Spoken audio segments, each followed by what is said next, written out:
ကန်ကောင်းတဲ့ဆိုတာတကယ်တော့ဘာကိုပြောတာလဲဒီနေ့မှာတော့ကန်ကောင်းခြင်းဆိုတဲ့အရာကိုဘလို့ရှုမြင်ပြီးကိုယ့်ဘဝကိုကိုယ်တိုင်ဘလို့ပုံဖော်မလဲဆိုတဲ့ရှေးကြတဲ့အမြင်တစ်ခုကိုအတူတူလေ့လာကြည့်ကြရအောင်ပါကဲဒီအကြောင်းအရာကိုရှင်းရှင်းလေးနားလည်သွားအောင်ကျွန်တော်တို့အစီအစဉ်လေးတစ်ခုဆွဲထားပါတယ်ပထမဆုံးလူတွေကကန်ကောင်းဖို့ဘာတွေလုပ်လေရှိလဲဆိုတာကြည့်မယ်ပြီးရင်အဆောင်တွေဆူတောင်းတွေကတကယ်ပဲအလုပ်ဖြစ်သလားဆိုတာကိုစမ်းစစ်ကြည့်ကြမယ်အဲ့နောက်ကန်တရားရဲ့တကယ်အရေးမြစ်ကဘာလဲဆိုတာကိုဖော်ထုတ်ပြီးကိုယ့်ကန်ကိုကိုယ်ဘလို့ဖန်တီးမလဲဆိုတဲ့လက်တွေ့နီးလန်းနေတဲ့အဆုံးသတ်မှာဖြစ်ပါတယ်ဟုတ်ပြီပထမဆုံးအပိုင်းအနေနဲ့လူတော်တော်များများယင်းနီးပြီးသားဖြစ်တဲ့ကန်ကောင်းအောင်လုပ်တဲ့နီးလန်းတွေအကြောင်းအရင်ဆုံးပြောကြည့်ကြရအောင်ပါကန်ကောင်းကျင်ကြတာကတော့လူတိုင်းလိုပါပဲဒါပေမဲ့ကန်ကောင်းအောင်လုပ်တဲ့နီးလန်းတွေကတော့တယောက်နဲ့တယောက်မတူကြဘူးပေါ့နော်ယဉ်ကျေးမှုတွေယုံကြည်မှုတွေပေါ်မူတည်ပြီးတော့မျိုးမျိုးကွဲပြားသွားတတ်ပါတယ်ဟုတ်ပါရဲ့အဆောင်လေးနဲ့ဆောင်တာမျိုးရရချေတာမျိုးကအစဖျားမကိုပင်နံမြေတွားလို့တာတို့အိမ်မှာဂျင်းမဲလေးကြံမဲလေးစိုက်ပြီးကန်ကောင်းမဲ့လို့ယူဆတာတဲ့အဆုံးလူများစုကကန်ကောင်းခြင်းကိုပြင်ပအရာတွေကနေရနိုင်တယ်လို့ယုံကြည်ပြီးအားကိုးတတ်ကြပါတယ်ဒါပေမဲ့တစ်ချက်လောက်စဉ်းစားကြည့်ကြအောင်ဒီနီးလန်းတွေကတကယ်ပဲအလုပ်ဖြစ်လားတကယ်လို့ဒီအရာတွေကကျွန်တော်တို့ကိုမကောက်ွယ်ပေးနိုင်တဲ့အခါဘာတွေဖြစ်လာနိုင်မလဲဒါကအယိုးရှင်းဆုံးမေးခွန်းတစ်ခုပါပဲအဆောင်တစ်ခုကတကယ်ပဲကန်ကောင်းခြင်းကိုအာမခံတယ်ဆိုရင်အဲ့ဒီအဆောင်ကိုပေးတဲ့သူကိုယ်တိုင်ကကဘာပေါ်မှာကန်အကောင်းဆုံးချစ်နေရမှာပေါ့နော်ဆူတောင်းတာနဲ့ပတ်သက်ပြီးတော့ရောဘယ်လိုလ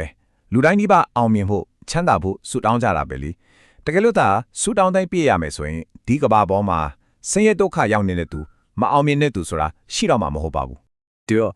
့ပြင်ပကအဆောင်အယောင်ကြီးရဲ့အကန့်အသတ်ကိုပိုပြီးမြင်လာတော့အောင်ဘိုးတော်ဝန်ဟဲကခြေခွဲစရာဇလန်းတပုတ်ဖြစ်တဲ့ပတာစာရီယန်အကြောင်းကိုနည်းနည်းလောက်လေ့လာကြည့်ကြအောင်ပါပရာစားတွေဟာတက်ကိုတူတောင်းတဲ့ရပိုင်းလေးအတွင်းမှာလေသူ့ဘဝတစ်ခုလုံးပြောင်းပြန်ချစ်သွားခဲ့ပါတယ်။ခင်မုံကမွေကိုကိုင်းလို့ဆုံးတားကြီးကိုလင်းယုံတွတ်သွားတယ်။တားငယ်လေးကရင်းနှစ်သေးတယ်။နောက်ဆုံးမှာတော့သူမိဘမောင်ဘွားအားလုံးပါမုံတိုင်းပြီးဆုံးပါသွားကြောင်းတိလိုက်ရတဲ့အချိန်မှာသူ့ဘဝတစ်ခုလုံးပျက်စီးသွားခဲ့ရပါတယ်။သူ့ကိုဒီလိုယူမတက်ခံစားနေရတဲ့ဝေဒနာကနေကေတင်ခဲ့တာဟာ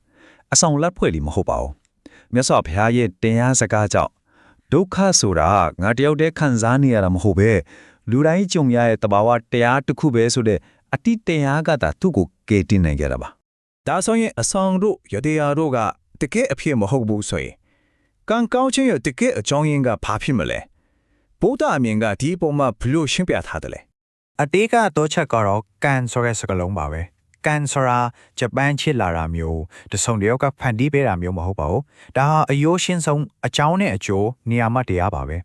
ကိုလောက်တဲ့အလုပ်အကြောင်းကသူ့နဲ့ထိုက်တန်တဲ့ရလက်အကျိုးကိုပြန်ပေးတယ်ကောင်းတာလုပ်ရင်ကောင်းကျိုးရမယ်မကောင်းတာလုပ်ရင်မကောင်းကျိုးရမယ်ဒါပါပဲဒီနေရာမှာခြားနာချက်ကတိတ်ကိုရှင်းပါတယ်တစ်ဖက်ကကန်တရားကိုပြင်ပကနေလိုက်ဖိုင်းရမယ်အရာလို့မြင်တယ်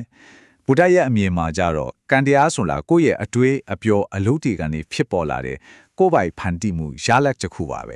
ဟုတ်ပြီဒါဆိုရင်လက်တွေ့မှာရောကိုယ့်ရဲ့ကံတရားကိုကောင်းကောင်းဘယ်လိုတည်ဆော့မလဲ